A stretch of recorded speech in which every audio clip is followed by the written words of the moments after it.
bringing the Word to life, the Bible in a year. Deuteronomy chapter 19.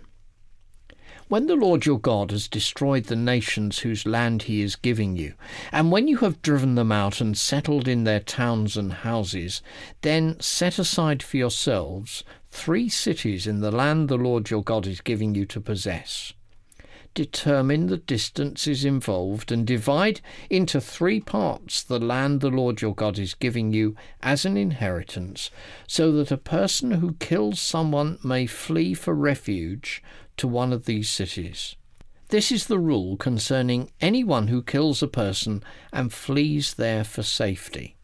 Anyone who kills a neighbour unintentionally without malice aforethought. For instance, a man may go into the forest with his neighbour to cut wood, and as he swings his axe to fell a tree, the head may fly off and hit his neighbour and kill him. That man may flee to one of these cities and save his life. Otherwise, the avenger of blood might pursue him in a rage, overtake him if the distance is too great, and kill him even though he is not deserving of death, since he did it to his neighbour without malice aforethought. This is why I command you to set aside for yourselves 3 cities. If the Lord your God enlarges your territory, as he has promised on oath to your ancestors, and gives you the whole land he promised them, because you carefully follow all these laws I command you today, to love the Lord your God and to walk always in obedience to him, then you are to set aside 3 more cities. Do this so that innocent blood will not be shed in your land, which the Lord your God is giving you as your inheritance, and so that you will not be guilty of bloodshed. But if out of hate someone lies in wait, assaults and kills a neighbour, and then flees to one of these cities, the killer shall be sent for by the town elders, be brought back from the city, and be handed over to the avenger of blood to die. Show no pity. You must purge from Israel the guilt of shedding innocent blood, so that it may go well with you. Do not move your neighbour's boundary stone set up by your predecessors in the inheritance you receive in the land the Lord your God is giving you to possess. One witness is not enough to convict anyone accused of any crime or offence they may have committed. A matter must be established by the testimony of 2 or 3 witnesses.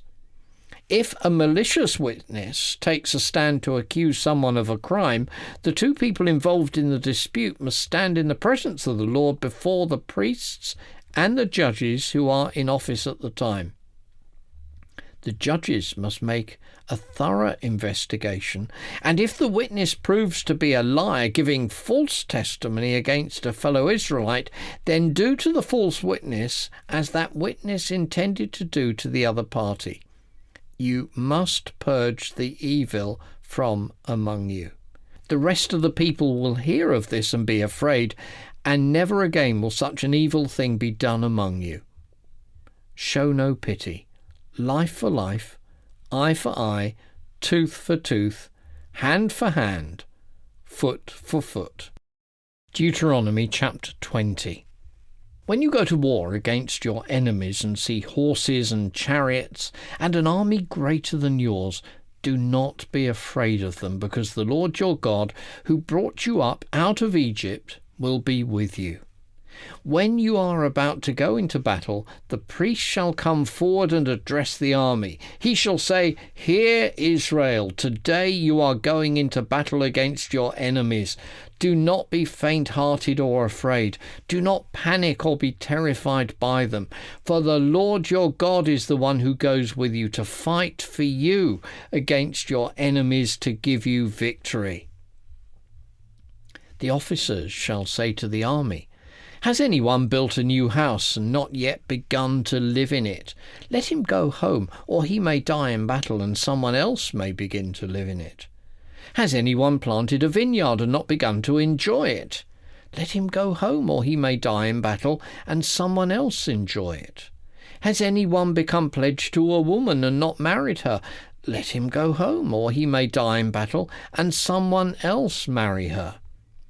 Then the officers shall add, Is anyone afraid or faint-hearted? Let him go home, so that his fellow soldiers will not become disheartened too.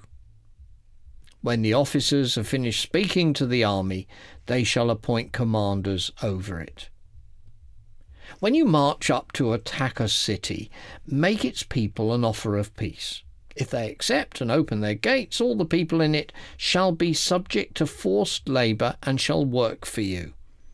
If they refuse to make peace, and they engage you in battle, lay siege to that city.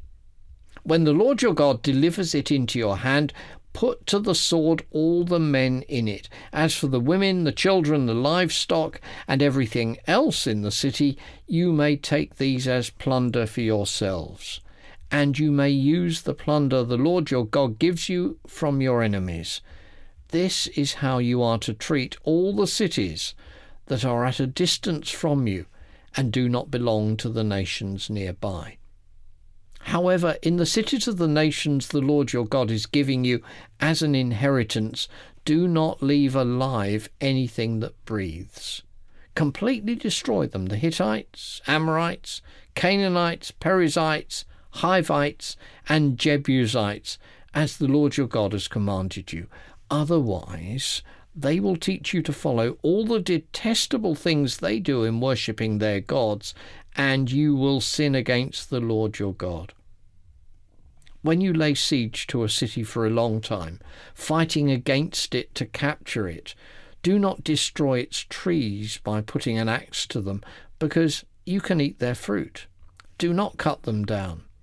Are the trees people that you should besiege them?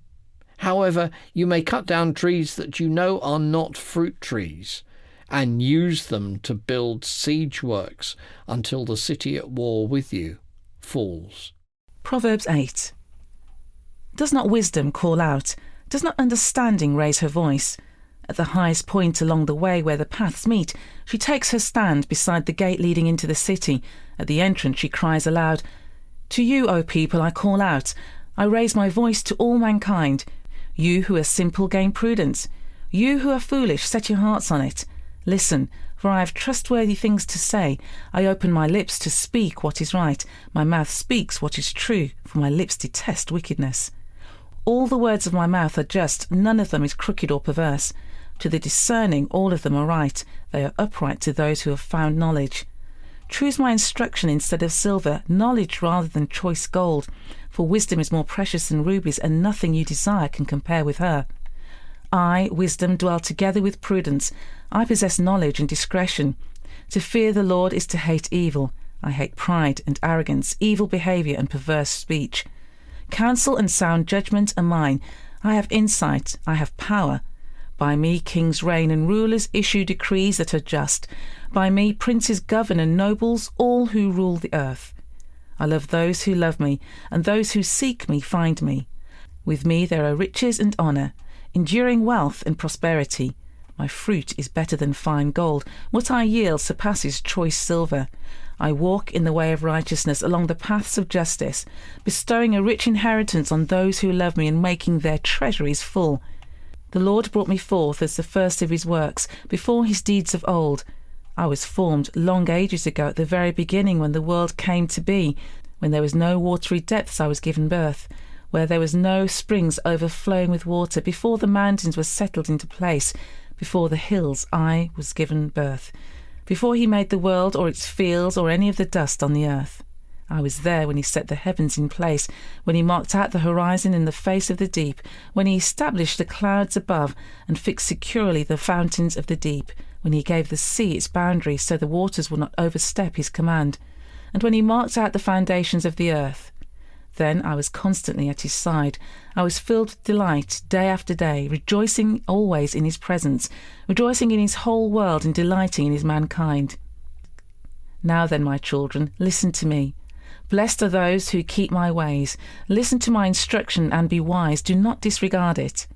Blessed are those who listen to me, watching daily at my doors, waiting at my doorway.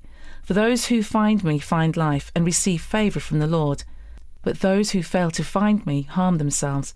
All who hate me love death. Psalm 128. Blessed are all who fear the Lord, who walk in obedience to him. You will eat the fruit of your labor. Blessings and prosperity will be yours. Your wife will be like a fruitful vine within your house. Your children will be like olive shoots around your table. Yes, this will be the blessing for the man who fears the Lord. May the Lord bless you from Zion.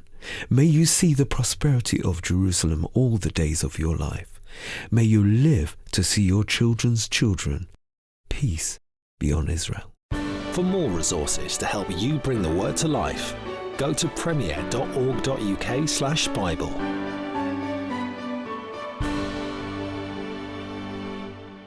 This reading has been taken from the NIV Bible Biblica and is published by Hodder and Stoughton.